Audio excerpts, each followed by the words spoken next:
Example number 5. Let's see first two transactions, and yesterday the students were having a confusion that when what will be the entry for additional capital introduced. So third entry I will be passing for you once again. This is a format of journal. Date, particulars, ledger folio, debit amount and credit amount. Debit, credit, at top amount in draft. ठीक है जी. So first was of your capital introduced, second was the withdrawal for personal use, and the third one is additional capital introduced. I will start today from third point. Let's see the date कौन सी दे रखी है उसने. Yes, it is on 7th January. Additional capital introduced, and that is 50,000. Right? देखिए फिर 7th January. This is for date. This is for particulars. Whenever additional capital is being introduced, we pass the same entry as we are introducing the capital for the first time. ठीक है? So same entry जो आपने 1st January को करी है, same entry we will be passing here. Cash account debited. Debited always near this line of ledger folio.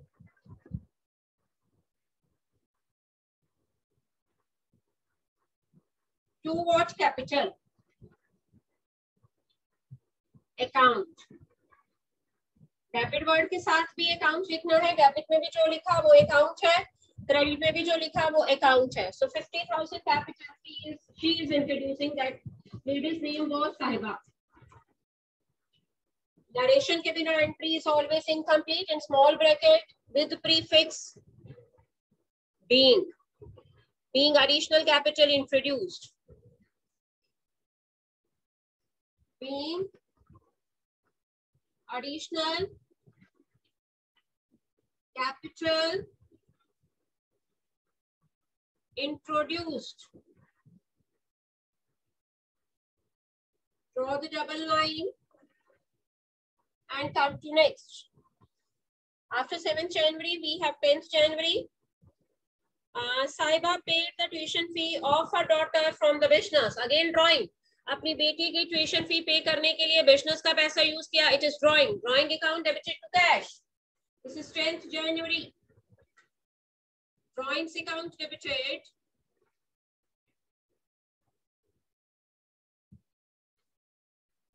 To cash account.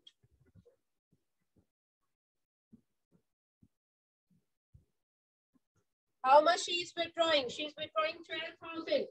12,000 up in front of debit, 12,000 down in front of credit. Being cash withdrawn to pay tuition fee of her daughter. ठीक है? Being cash withdrawn to pay. जो wording वो आपको transaction और question में देता है उसी को मोल्ड करके बीइंग वर्ड लगा के अपने नरेशन फ्रेम करना होता है. To pay. This is tuition fee of her daughter.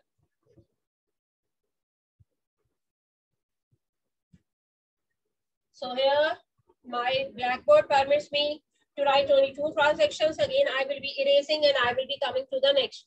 Yes, yesterday I was telling you, मान लो यहाँ पे ऊपर 3 transactions और होती तो हम इस पेज का टोटल करते.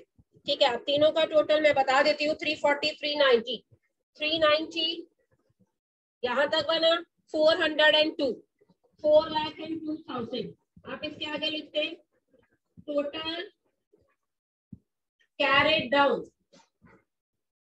Total to be carried down या to be carried forward means इस टोटल को आगे लेके जाओ. नहीं भी करते हो पेज का total fine, but being commerce students आपको पता होना चाहिए जैसे ही एक पेज पे जनरल एंट्रीज खत्म हो जाती है आपने उसका टोटल करके अगले पेज के टॉप पे लिखना होता है.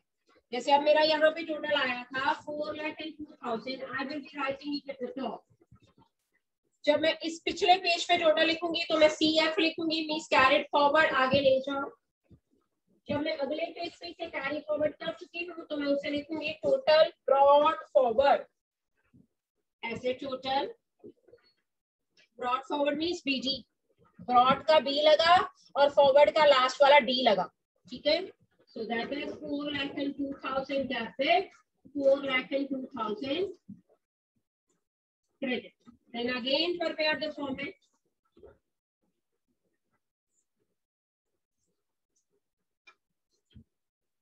Right? Let's begin. 15th January date लिखिए, January 15th. So what happened on 15th January? Furniture of the business withdrawn by the proprietor for personal use. Business का फर्नीचर ले गई वो लेडी घर में, फिर से ड्राइंग्स है, लेकिन अब की बार ड्राइंग्स अकाउंट तो डेबिट होगा, लेकिन what is going out? Furniture is going out, so we will not be writing cash. तो सामान गया, हम उसका नाम लिखेंगे, और सामान यहाँ पे हमारा एसेट था और एसेट का नाम लिखा करते हैं हम, दैट इज व्हाट फर्नीचर। और कितने का फर्नीचर लेके गई है वो घर में? 24,000 का, 24,000 up, 24,000 down. Narration this time you will write on your own. Being furniture withdrawn for personal use. Yeah, being furniture taken away for personal use. Being furniture taken away, ले गई for personal use. Draw the double line. Now read the next transaction. 17th January. अब की बार साहिबा ने business की goods ले गई वो घर में, January 17, फिर से ड्राइंग्स, और गुड्स को हम स्टूडेंट्स यहाँ तो गुड्स कहते हैं या परचेसेस कहते हैं। सो बेटर है जब वो सामान लेके जाए तो आपने परचेसेस लिखना है, यहाँ पे अकाउंट वर्ड लिखना नहीं भूलना, मैं कई बार भूल जाती हूँ। Right, drawings account debited once again to purchases account. कितने का सामान लेके गई है वो घर में? 9,500 का। Being goods withdrawn for personal use. Narration अब की बार आप खुद लिखोगे। I have to save the space. Yes, मैंने बताया था LIC, लाइफ इंश्योरेंस बिजनेस का नहीं होता, बंदों की लाइफ का होता है, ह्यूमन बीइंग्स की लाइफ का होता है। तो इट इज डेड श्योर उसने अपनी लाइफ का इंश्योरेंस करवाया होगा। ये ड्राइंग्स है। कोई भी बच्चा एंट्री में LIC का नाम नहीं लिखेगा, नरेशन में लिखेंगे, नहीं तो एंट्री गलत हो जाएगी। Drawings account debited to cash, जब इंश्योरेंस पॉलिसी खरीदी होगी तो कैश में ही पेमेंट करी होगी, टू कैश अकाउंट, राइट। और कितनी अमाउंट है स्टूडेंट्स? 4,000। नरेशन में लिखेंगे being LIC premium paid, then income tax paid. Income tax business की इनकम नहीं होती, बिजनेस का तो प्रॉफिट होता है, बिजनेस में तो प्रॉफिट टैक्स लगता है, उससे इनकम टैक्स पे किया। ये भी ड्राइंग्स है, नरेशन में लिखेंगे बीइंग इनकम टैक्स पेड, लेकिन यहाँ पे drawings account debited to cash ही होगा। 6,500 and the date is 21st January। फिर से drawings account debited to cash account, and how much?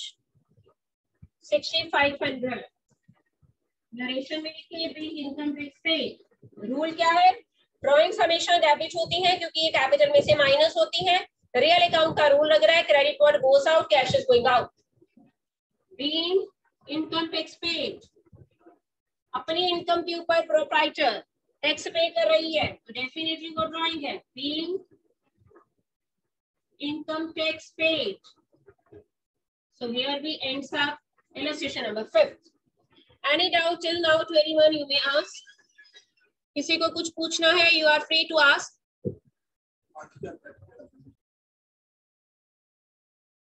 Yes students, first you learn these two words, cash and credit. Cash का मतलब cash में बेचना means cell, cash का मतलब cash में खरीदना मीन्स परचेज, परचेसेस। और सेल को भी हम अब सेल नहीं लिखते, हम सेल्स लिखते हैं। क्रेडिट का मतलब उधार पे बेचना, मींस क्रेडिट सेल्स। क्रेडिट का मतलब उधार पे खरीदना, means credit purchases, right? So I will begin with, I will write a wording. Goods of rupees 20,000 sold. बस यही लिखा, 3 या 4 वर्ड्स में उसने एक लाइन बना दी and he told you goods of rupees 20,000 sold. What does it means?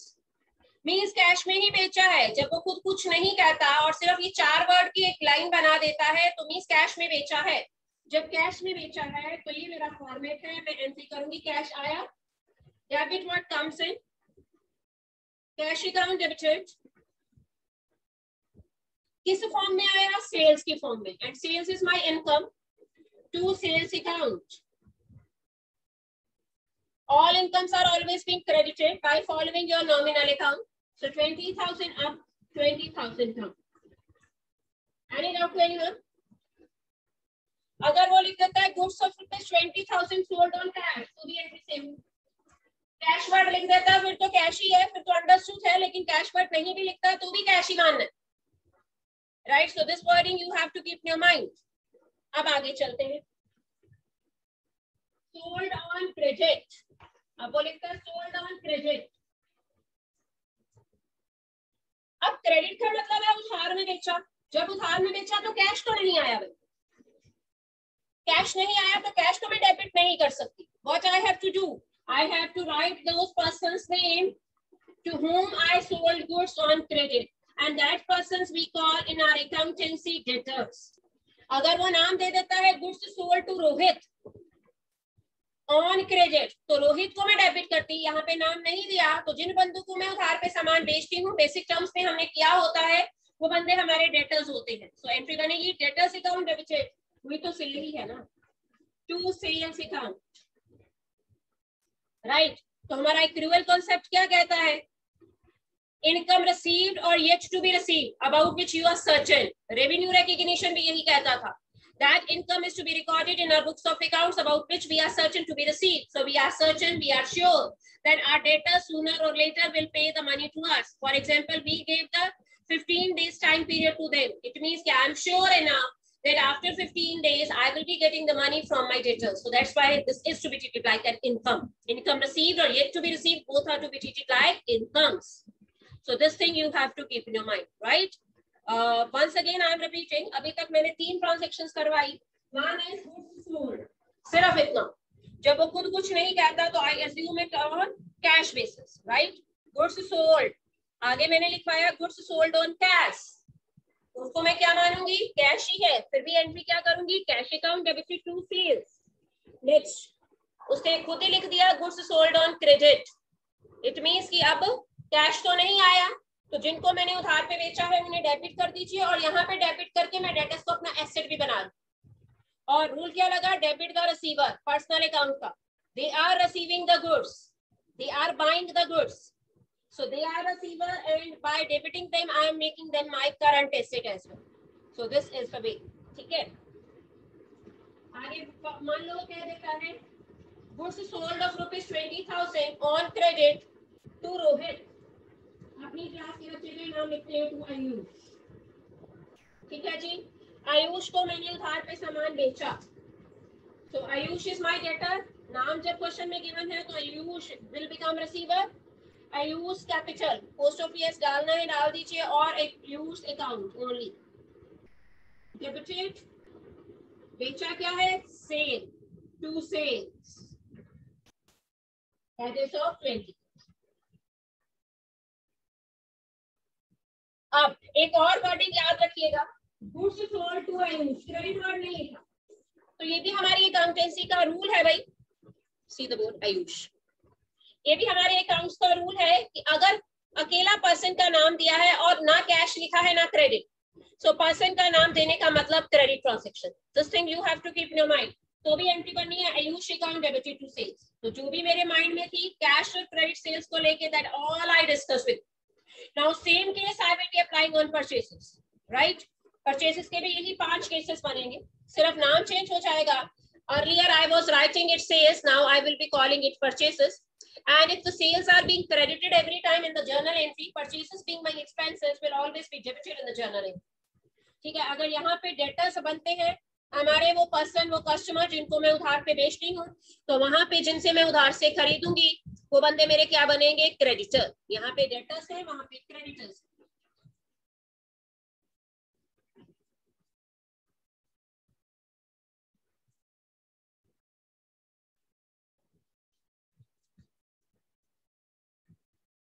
So let's see the wording. Goods purchase, only this. Goods purchase of rupees 10,000.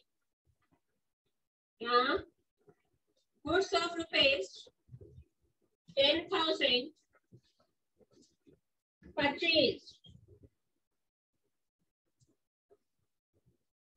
सिर्फ इतना लिखा, कुछ नहीं लिखा। इट मीन्स कि मैंने कैश में खरीदा। ठीक है, जब मैंने कैश में खरीदा है तो क्या जा रहा है खरीदने में, कैश। आ क्या रहा है, गुड्स। और गुड्स को गुड्स ना कह के हम परचेसेस कहा करते हैं। तो purchases are to be debited. Entry बनेगी डेबिट व्हाट कम्स इन, सामान आ रहा है, उस सामान को हम परचेसेस कहते हैं।